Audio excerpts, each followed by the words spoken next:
Diba? Why would I answer to a member of the House of Representatives na merong utang sa aking husband ng 9 million? Pumunta po kayo kay former President Duterte sa Quadcom, pumunta po kayo kay Yusek Lopez, pero sa mga hearings daw po hindi po kayo pumupunta. Yes, tama yun. Tama yan. I don't know kung sugod ang tama na word doon dahil nagpaalam naman ako at pinayagan nila ako. Pero tama yon. Hindi talaga ako umaattend sa hearings. Why? Why would I answer to a speaker implicated in a bribery case on record in a court case?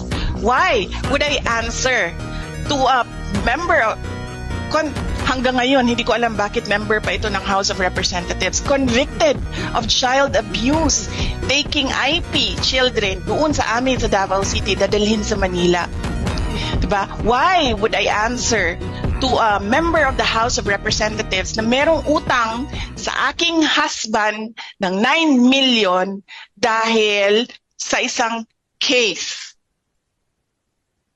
So why would I answer to them? Why would I answer to a member of the House of Representatives na ang tatay niya mismo, na may screen cap ako, nagsasorry sa ginagawa ng anak niya? Alam niyo, hindi pa umabot sa buhay ko na nagsorry ang tatay ko kanino man sa ginawa ko. Pero this member of the House of Representatives, tinetext ako ng tatay, I'm sorry. So why would I answer to him? Nagsasorry yung tatay. Ibig sabihin may ginagawang mali yung anak. Diba? So why would I answer to them?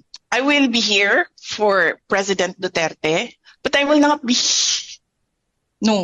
answer to members of the House of Representatives, especially sa may utang ng 9 million sa hindi naman sa pamilya namin, sa law firm ng husband ko. That is 9 million na dapat ini-enjoy ng pamilya namin, pero hindi niya binabayaran.